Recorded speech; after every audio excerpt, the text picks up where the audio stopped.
Christmas, and welcome to Nerdy for 30, the podcast where we talk about nerdy-ish things for 30-ish minutes. This is a very special holiday edition of the show. We are here at the culmination of season's beatings. We've been talking about holiday action movies the entire month, and we are going to wrap it up with the greatest holiday action movie of all time, Die Hard. We talked about it last year. It's so good. We're right back here again talking about it again, which means we had to bring back our guest. You know him from Pod Cusack. You know him from fronting the band Sea Urchin.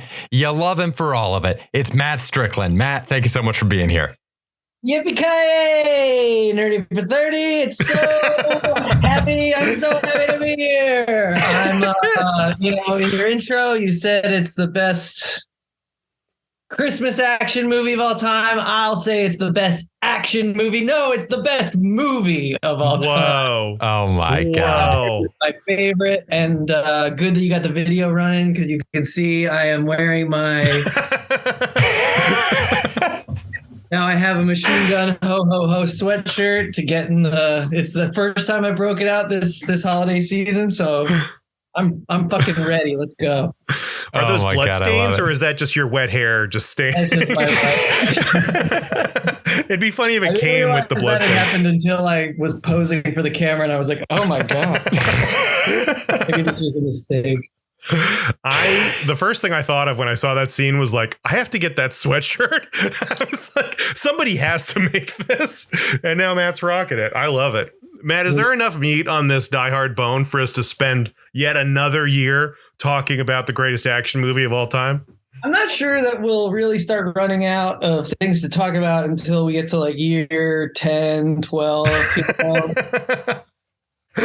Once the 30 for 30 Die Hard tradition hits puberty, that's when maybe it'll slow down. But I say we have to go at least 25 years. We got to go at least 25.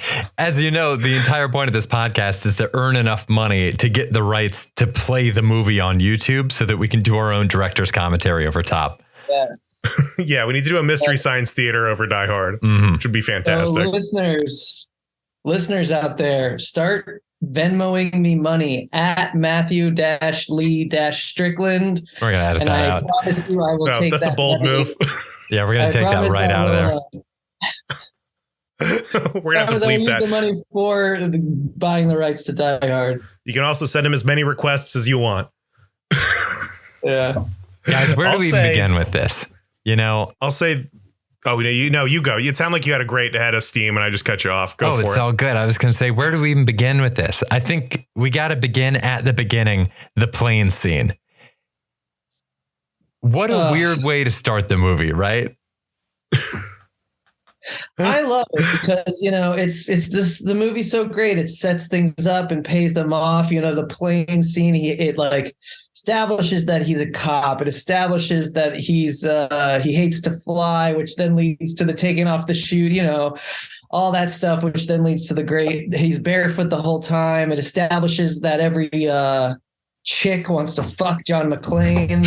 Which is really it establishes that he's just like a blue collar guy, which is so. Here's sort of what I was thinking this time around.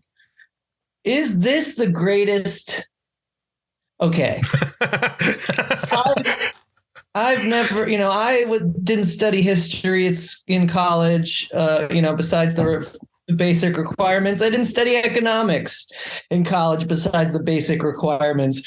But is this the best anti-capitalist Marxist action movie? Sure, I know John McTiernan's a Republican, the director, and I know the star, Bruce Willis, is a Republican. But could it be that they secretly made a beautifully Marxist action movie that's just about the proletariat, this blue-collar cop taking down these fucking suited capitalists? Do you think it's really an attack on capitalism? If it's like it's in the building, it's like where they're doing it. I guess the guy who runs the company dies. Like, how far can we push this analogy? The guy who runs the company, Takagi, he dies. He's an asshole, but he's killed by Alan Rickman, who the whole thing is set up where he's like, they think he's a terrorist, right? That he's working to further some ideology. And like, which leads to that great joke. Asian Dawn read about them in Time magazine, but his only ideology is money. He's a pure capitalist. He's not a terrorist. He has no integrity or ideology he's trying to further. He's purely a capitalist, and he's taken down by a blue collar guy from New Jersey. I mean, that's like probably one of the reasons I love the movie so much, because it's like it's a fantasy, like a blue collar Jersey fantasy. Yeah, not since Animal Farm has such biting satire been put on display. I did hear George Orwell did the first draft of this one. It's interesting because watching it this time around, it definitely seems like Bruce Willis has like I was getting a lot more of the like American ideals versus European ideals situation. And it totally feels like Bruce Willis has a kill 'em all and let God sort 'em out approach to life. Like he's just going to fucking do whatever and everybody else is going to figure out a way to deal with it.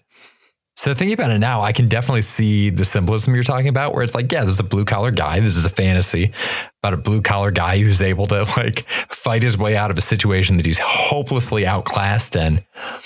But it's almost like he's threatened, right? His marriage is threatened by this job his wife has. And, the coworker who's clearly trying to fuck Holly, and her boss is Mr. Takagi, who can give Holly the life that John McClane can't give her. And at the end of the movie, Takagi, bullet through the brain.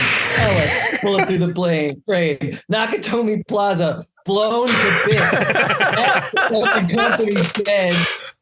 There's no way. And his wife doesn't have a job anymore. She can't go back there. It's completely ruined her career. I'm pretty sure he was on her health insurance. All the symbols of this, white collar capitalist lifestyle have been blown up and shot. But I think it's a question of intent for me. Like, do you think that in this analogy, of course it's not, they don't have that intent. Well, I don't even mean the filmmakers. I mean, insofar as like furthering this symbolism, do you think that we can map any kind of an intent on Bruce Willis as like a blue collar hero going after this? Because I think that's a big difference when we're talking about like the Marxist philosophy is that it's aimed at capitalism. Like, whereas I feel like, I guess, I don't know, maybe it's a response thing because he is being directly attacked by these capitalists. Sure. But you have to think that he goes to California with some intent to dismantle it. Okay. California life.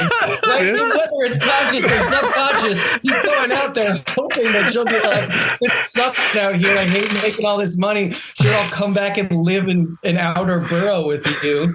Right?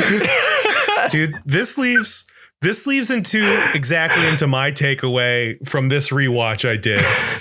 John McClane is the villain of this movie and Alan Rickman is the hero. John McClane is he's a sociopath. He's a piece of shit. He is horrible to his wife. He is a cop. He's a cop. He's scum, he just sucks. He's a bad person, right? His best friend is another cop who has, abused his power and murdered an innocent child, right? So they're connecting over that, their love of violence.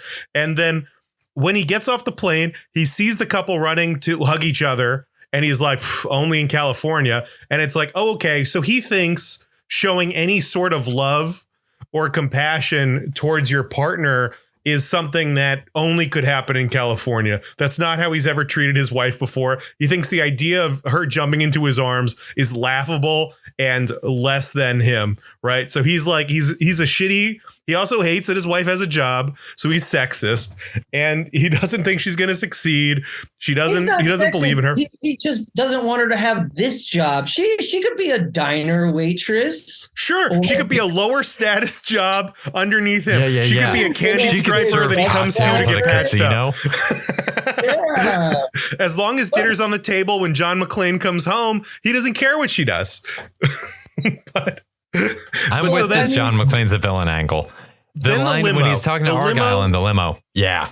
See, but here, that goes a little bit into my reading. Sure, I will caveat that just even by the fact that John McClane is a cop is sort of like the Marxist reading sort of deflates because, as we know, cops are fascist tools of the state, blah, blah, blah. But he's riding in the limo, right? He doesn't sit in the back like some kind of big shot Hollywood bigwig. He sits in the front. He's equal to Argyle. Like a sociopath. Like a sociopath who's never even heard of a limo before. This man has no concept of what a limo is. He's confounded by it. He's too blue collar. It's toxic masculinity at its finest. He thinks it's like too California to like get in the back seat and be chauffeured around. No, I have to creep out this driver who like the driver's like protect, like there's some separation between the client and the driver. Elitist, Tim. I think you're being Am I being elitist? You're a coastal elite. And you don't understand that this is a simple man. He doesn't know the ins and outs of high class parties and limos and skyscrapers. He's from New York. He doesn't know about skyscrapers.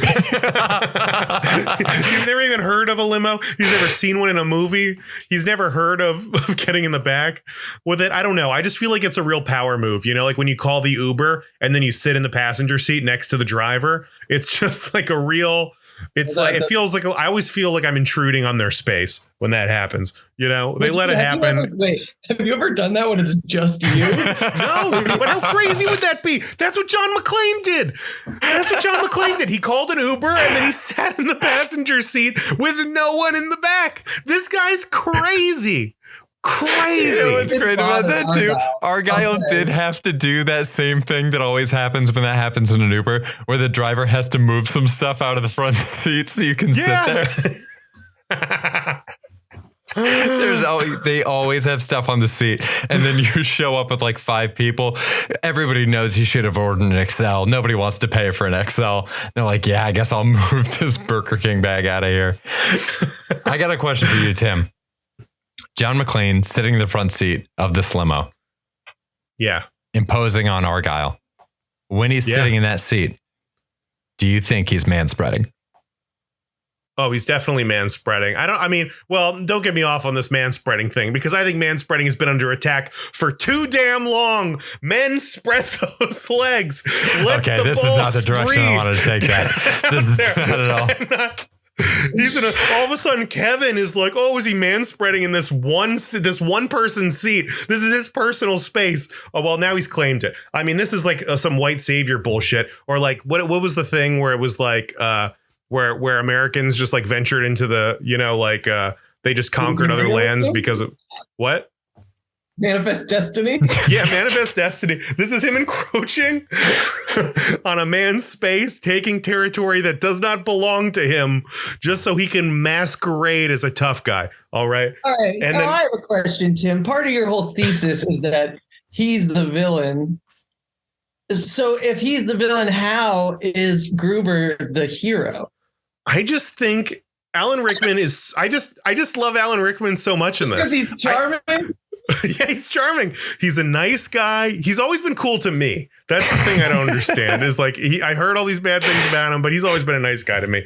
I just have so much fun this time watching the bad guys set things up. That's like so much of the movie is the bad guys going into a thing and like hacking into a grid. And now they got to come over here. Now they got to hack into the vault. And then one guy's going to cut the power and the other guy, and they're like bickering with each other. Like they're all like their characters. It's so fun watching them do this stuff. This is part of what makes it like a cut above many other action movies is that they have all relationships with each other. It'll be just like established in one scene, like, the hack cool, like the sarcastic hacker guy, but just that moment where the brother, the guy who ends up in this sweatshirt, is trying to like do that weird wire cutting thing. And then Alexander Goofnoff comes in with the like the power saw and cuts all the stuff, and he's like freaking out because he's got to like do the wire thing before the saw. And it's like they're just like fucking with each other, and it is sort of establishes this like rapport that they have, and you can like in that one tiny moment you sort of imagine a whole relationship that all these guys have, and it's like that kind of stuff is so like not needed to make the movie make sense or go, but it's like that extra stuff that makes it such a great movie. Oh, for sure. Oh, it was so much fun to watch. That is an observation that I had this time around too, is the fact that they really truly had a plan. Like there were stages to what they did. There were fail safes, there were contingencies. When they are ready for the cops to storm the plaza, that's when they break out the rocket launchers. They didn't just have them, you know, like it was wonderful. And Alan Rickman, I think he's an incredible leader. He has a great relationship with his crew. He's also, you're talking about like capitalism, and I guess maybe this is the best like capitalist argument, but he is like robbing a very rich corporation. Like he is stealing from the rich and the upper class, and it's money that isn't going to like negatively impact anybody. So why can't he just, I mean, he should be robbing this company probably, right? Well, If this giant skyscraper in LA. Right? Because he's a capitalist. He's a capitalist because he's not Robin Hood, you know. He is just another. That's why what's his name? That's why Ellis is like, you know, you use a gun, I use a fountain pen. What's the difference? Like they're equals here. He's going up in the elevator with Takagi. He's like, John Phillips, your suit. I have two myself. He's of that world, you know. So this is just Ellis put it perfectly. It's just a hostage takeover situation, and he is just another one of these capitalists that they do all the stuff up here, and the proletariat down here is like trying to, you know, run around and kill terrorists with no shoes on. Yeah, I disagree. I bet there's like a village back home that he has like that is like running out of food, and he has to like get the money to like bring back to his family. Like there's like some ulterior motive for this that could be very gregarious and loving. Also, he kills Ellis, which is a face move. That's a hero move to kill Ellis. Ellis is clearly a villain. He's clearly a piece of shit. Him dying is like a real notch in the belt as far as him being a good guy, I think. Yeah. He is like one of the best characters in the movie, though. Ellis is he's amazing. He's so good. Obi, that whole scene is so perfectly written, and that actor is so great. Yeah, that actor directed the movie PCU. I don't know what that is. Same here. Just a fun fact. PCU is a college comedy starring Jeremy Piven from the 90s. Piven College University? Yeah, Hart Bachner's the actor's name. This doesn't matter. You can cut this out. We're keeping it in. It's just a fun fact for the PCU heads out there. Yeah. This is for the Bachner tribe. They love those PCU shout outs. The Ellis thing. Oh boy, we're definitely gonna have to cut this out. I just completely derailed. No. I had no idea what I was aiming toward.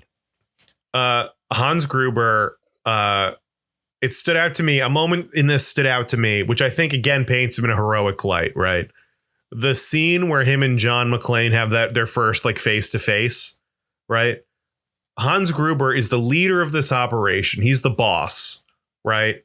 But he's not just a boss. He's a leader. You ever see that like picture, like that cartoon where it's like a boss is like on like all these people are trying to push a boulder or like a big stone, and the boss is on the top of the stone. He's standing on the stone yelling at everybody, and the leader is out in front with a rope pulling the stone with the rest of his team, showing them where to go. Hans Gruber does not need to go to the roof by himself and check on the explosives, but he knows that he's short-staffed. He doesn't want to risk one of his own guys, so he does this job himself. He puts himself in the line of fire to make this check, and ultimately, you know, he gets caught up by John McClane. But I thought it was a very selfless act for Hans Gruber to go up there and check the roof himself. Thought it showed great leadership, great morale. I mean, he's a protagonist for sure in this, I think. He does also rig the entire roof to explode and kill all of those people, including that woman's unborn child. So he's not, He's pro-choice. His choice. His choice. Yeah. His choice. Oh my god. Oh geez, this will be our last episode. Well, geez, I don't know. I guess Go out with a bang. You're bringing around your way of thinking, Tim. I really did not expect this argument to have legs whatsoever. I do like the idea that like secretly Hans Gruber is doing this for altruistic means, and like maybe there's like a read. Like my headcanon for this is now going to be that the reason that he's able to do that flawless California accent is because back home in the village that Gruber's from, he's like the best actor in the village, and like he never wanted to be the one to do this heist anyway, but they needed someone that would be convincing as a ruthless businessman to pull off this heist, and Gruber had to do it. He's an actor. Like Neil Simon plays in Eastern Romania somewhere. Yeah, exactly. Yeah. And he's not like jacked. He's not like an enforcer, but he's earned their respect. Mm-hmm. And I think that says more about him than, any musculature or body type possibly could. So I do want to, as a tangent to this, I do want to call out like that part of Rickman as an antagonist. This is one that's really been standing out to me lately. Like we talked about Lethal Weapon 2 a couple weeks ago on the pod, and there have been so many of these action movies where you have the foil for the hero just being another big buff guy that they have to go up against. But when you look at Rickman, he's a precision instrument. He's doing these like hand flourishes that you wouldn't typically see from someone that's supposed to be an action movie villain. Like he really truly is a different type of guy in that way than you're used to seeing with like, your Bruce Willis's, the tank top, the rippling muscles, the sweat slick, the blood stains all over the place. I can picture, I can picture John McClane opening a beer with his mouth. That literally happens in Lethal Weapon 2. Mo Gibson rips and it's a bottle. It's not even a can. But like Alan Rickman, there's something about him that just reads as so much more intelligent, and it's a completely different type of threat. And I think it's a lot more interesting of a threat to have the protagonist go up against, because all the henchmen can be other macho guys. But like, I think it really says something to have a big bad that is truly going to require a different approach. It feels like he's Lex Luthor to Superman. To Bruce Willis's Superman in this. Yeah. Right? It's like Superman, and he's taking like a blue collar approach, and then he's trying to out, and then it becomes like an intellectual battle, but they're kind of fighting on different levels, I think. But what were we gonna say, Matt? I was just gonna say it speaks to the casting ingenuity of the movie to not only have, sort of a British stage actor Alan Rickman come in to play the villain rather than like a buff guy, but also the buff guy in the movie is Alexander Godunov, who's like a ballerina, one of like, I think after Baryshnikov of like the 80s, he was like the greatest Russian ballerina of the time. So it's like even the buff beefcake guy is a little bit more like the way he's very graceful, like when he's walking across the roof, to like with the gun like this, because he's a ballerina. So it's like they're taking different types of people. They're bringing different types of people to the movie than you would have seen in like Commando or Cobra or whatever, any of those types of movies. Oh, I love that. Mm-hmm. I think it's so much more interesting. Yeah. If they do a Die Hard 6, the three of us are sitting right here. And we're unlike people that have been cast in movies before because we're, like untalented actors. Sure. Yeah. We could be great villains. Mm. Yeah. Confusing villains for sure. Like, what are these guys even doing here? But I had a great time, probably. The villains of the new Die Hard are 3 Brooklyn podcasts. Honestly, that is villain written most all of the country, over it, honestly. Totally on board. Yeah. Yeah. One of us would be really into like crypto. No, it'd be some crypto scam probably that we were trying to run. Yeah, we lost all our money in crypto, and now we're robbing a bank to recoup our losses. Yeah.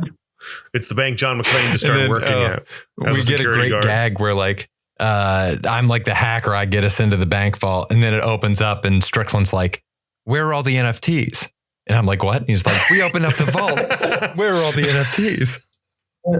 I'm expecting to go and do a Die Hard opening up all the things and have the NFTs. Mm-hmm. Yeah, and then we just start turning on each other, and then that's the we kill each other before McClane even gets to us. God. I think this is an idea. I don't know. I mean, it's not perfect. We have to iron out some of the kinks, but there's definitely some meat on that bone. Yeah. Yeah, we can get that working. Yeah. we start writing tonight. I'll call in sick tomorrow and just dedicate all my time to this. I'm available. This sex. Yeah, What but it do sounds you- like Bruce let me Willis ask is you this. retired now too. Speaking of tomorrow, what do you think happens immediately the next day for John McClane? So, I mean, it's pretty late when this is over. Like, do we think this is taking place on Christmas Eve? It's got to be pretty much Christmas Day by the time he's done, right? Like Christmas morning. See, they get into that limo, right? And I think you think the idea is that they go home to like be with the children, but I think pretty quickly Holly takes a look at his feet and is like, "Oh no, you have to go to the hospital. Like you can't just like come home and have Christmas with the kids. I'm sorry, well, like I'll bring them to you, but you need to like." You are so injured. I'm sure he's got some cracked ribs and like he is in so much pain. So I think really it's like, what is like the day 6 days down the line look like when he is released from the hospital? Because he's got like so many stitches in his feet. He's got definitely some broken bones. He's in bad shape at the end of the movie. So the Christmas Day for him is just reconstructive surgery on the feet. That's it. Like family maybe stops by to say hi. Come in and they say hello to dad, and but then it's like it's clear we know from the film Die Hard with a Vengeance that they have another split up, and Holly and they it's implied that maybe they get back together at the end of that movie, but she pops up in Die Hard 2, so they're still together, so their relationship is good for a while, and he becomes an LA cop. He moves to LA, and then it turns south and he has to move back to New York at some point. Yeah, I was gonna say I haven't seen Die Hard 2, but I like to just preserve Die Hard as its own thing.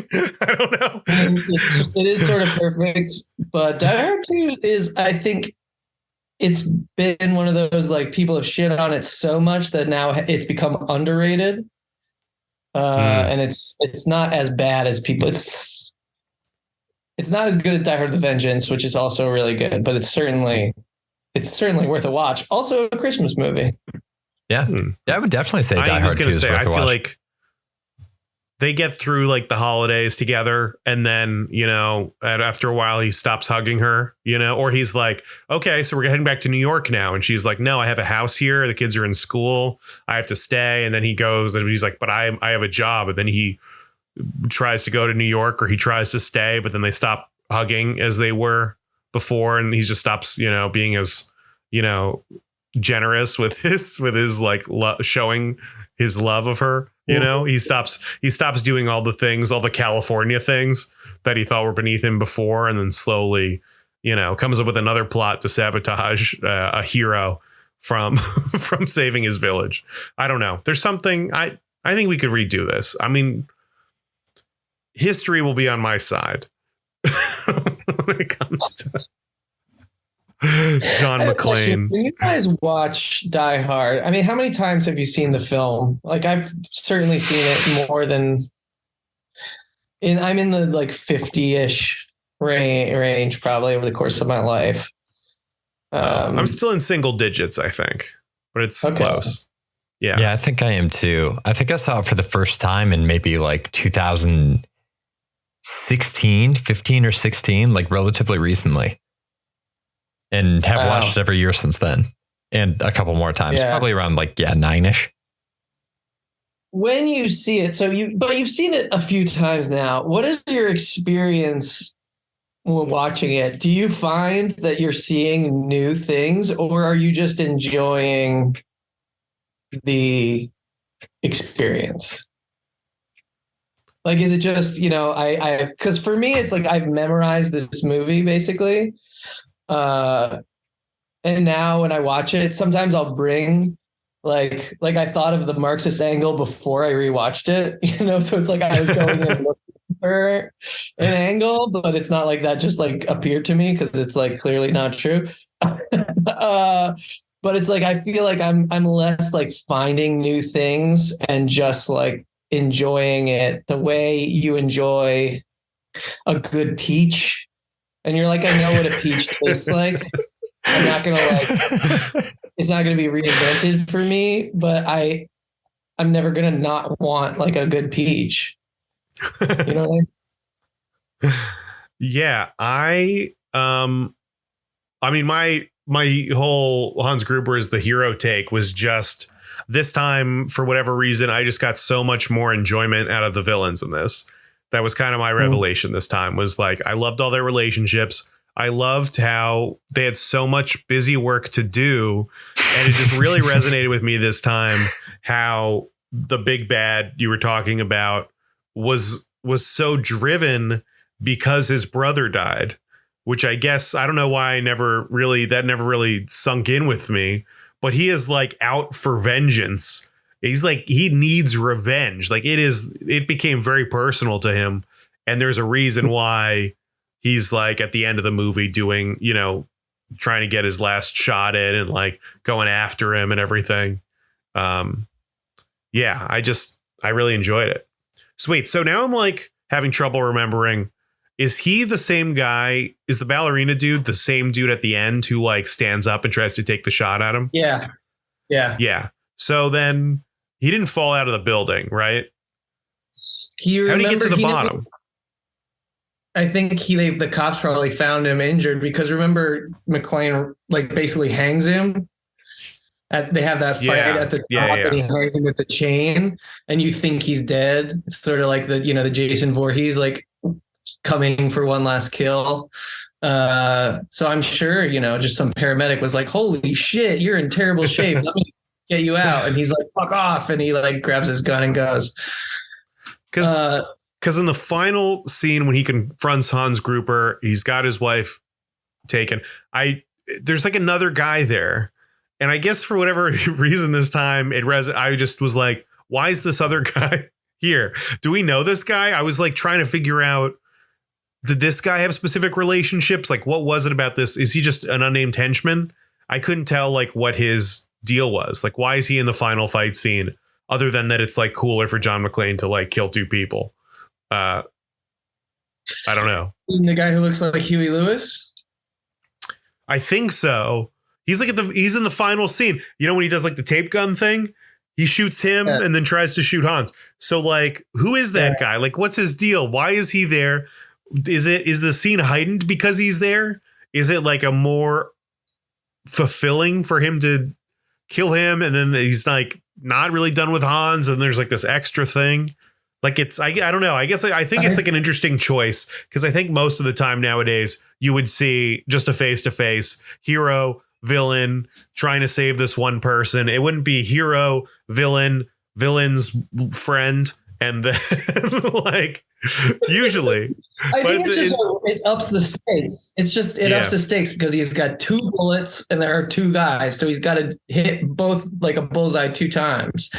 So I think it's just a stakes raiser. And I think he was just the last one left because he was the one working the counter.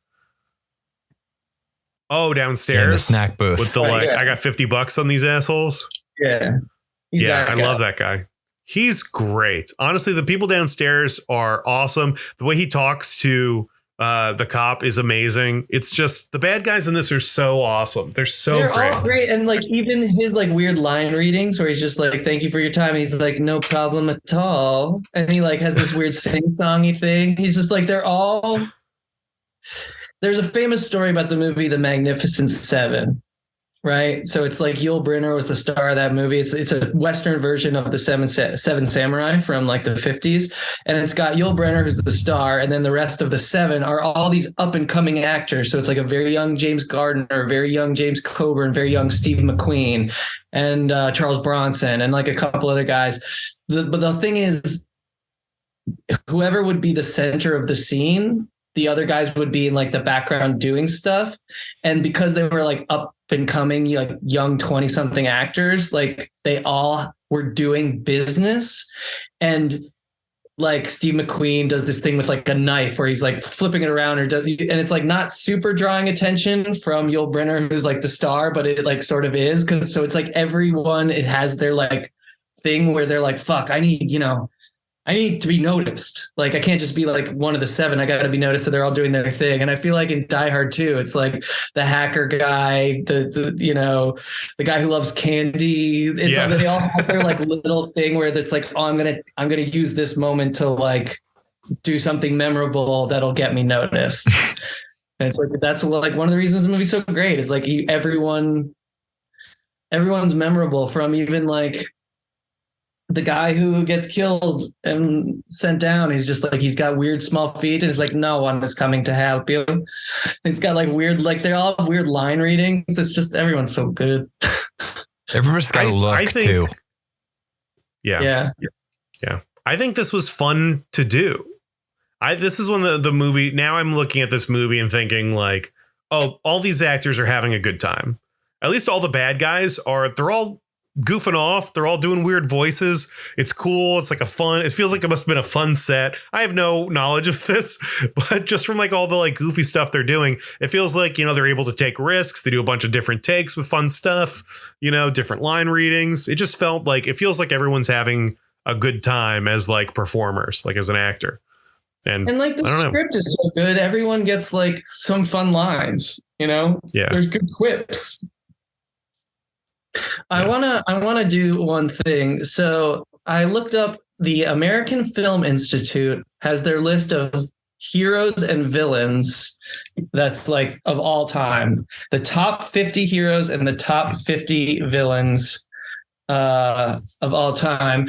A quick control find looking for John. Oh, we got John a hacker McClane over here. Make the list.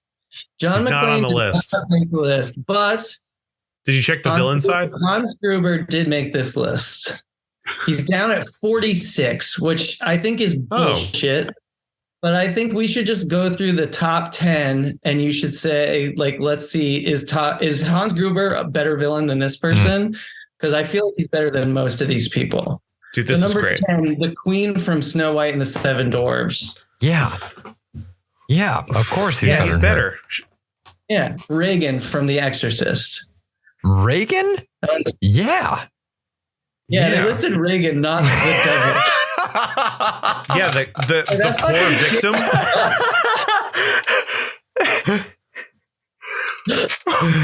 Phyllis Dietrichson from Double Indemnity.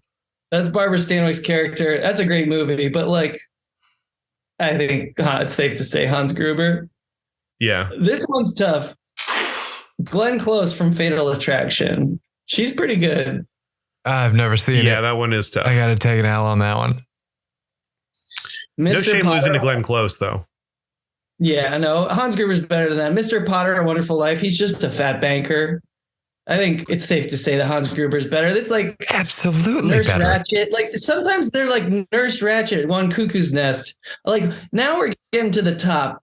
The top four I'll give you. Wicked Witch of the West. That's like iconic, but I'd still take Gruber. Yeah, what's the Wicked Witch? Well, I was about to ask what the Wicked Witch's motivation was, and then I remembered that I've seen the musical Wicked 4 times. Yeah. I think her whole thing is she's just wicked. Oh, there's actually a lot more to it than that, Matt. You can't just take it as face value. I got to show you, got to see, dude. Yeah, did you ever see? Yeah, Wicked. Yeah, that's what I think I read the book or something. Wait, is there more to it than her just being wicked? Oh my God, dude, you are not going to believe this. Oh, what's your stance on musical theater? Who are the other three in the top? I don't want my stance out there publicly. This stance is huge fan. The other three are Darth Vader. That's like a solid choice. Yes. Norman Yes, Bates from Psycho and Hannibal Lecter. Honestly, Norman Bates, weak. Norman Bates, weak. I think those pick. top four are better than the bottom four are better than the top four on this list. I think, say pretty safely. Yeah, as like iconic figures. No, I'm Yeah. saying it's better than Reagan. I'm saying the names that Matt just listed are better than the top four that he listed. No, those were the top. Number one is Hannibal Lecter. I read them in reverse order. Oh, okay. I thought for some reason I thought you were going down the list, and I was like, this makes no goddamn sense at all. I was like, why the fuck is Darth Vader number one? Vader is number three. Vader, that's a strong. Vader's strong. I mean, he's iconic. Really Hannibal Lecter, Norman Bates, Vader, and Wicked Witch of the West. Those are like iconic. Like you get, I don't know. They're iconic in a weird way that like Mr. Potter from It's a Wonderful Life is not. Yeah. Like not at all. Hans Gruber, you got to be like way higher. The shark from Jaws is down at 18. If the shark from Jaws is an iconic villain, if he's going to be if you're adding animals to the list at all, he should be in the top 10. Dude. Like, what are we doing? I've said it once. I'll say it 100 times. The shark from Jaws is not the villain in that movie. The mayor of Amity is the villain in that movie. The mayor of Amity, honestly, should take a top 10 spot on that list, though. He's bad. Where's the Joker? Did you know that in Jaws 2, the mayor of Amity's still the mayor? That motherfucker got reelected. And if that doesn't show you how screwed up our politics are in this country. He fixed the shark problem. He hired the right people. He designated the shark problem was solved. He delivered on his promise to the people. I mean, I think there's a lot more to him than you guys are giving. I mean, his kids were in that water too. Don't forget that. Oh, I think you guys over the summer should do a Jaws podcast and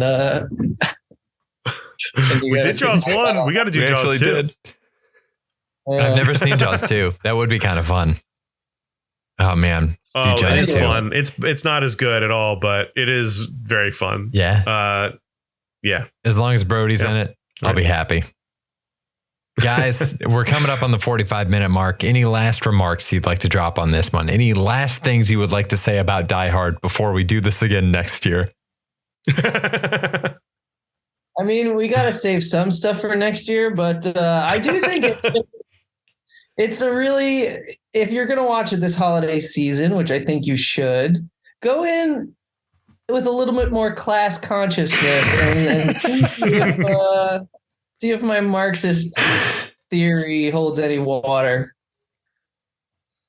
I like that. I like that, Tim. I think it's really fun to just think about like how much fun these guys were having filming this. I think it's just like a new level for me to like be watching this movie and like thinking more about like the actors doing it. Like it's just fun. There's just so much going on. Like there's so many layers to it. Like you can really just dive in and view it. It's kind of shocking how many different ways you can like view the same thing and walk away with different interpretations of it. I don't know. It's great. It's an amazing movie.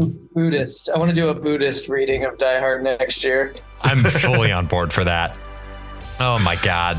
Like the Tao of John McClane. There does seem to be some sort of a zen, like he's able to get himself through all that stuff. Seems like they had fun filming it. We had fun doing this pod. This was so much fun. Matt, thank you so much for being here. Tim, I gotta say, I truly did not mean to play you off that music. My finger accidentally hit the button, but here we are. We're riding out the episode. Gang, thank you so much for listening today. Happy holidays to you. Merry Christmas if you celebrate. We'll be back here. Is this it for the year? No, we're back here with the Rennies. We're going to be back here on Thursday. We're doing the Rennies next. Oh my God, the Ryan Reynolds Award for Excellence in Film. I'm so excited for this. We got great categories. We got great winners. We'll see you there. Bye, everybody. Bye, everybody. Stay nerdy.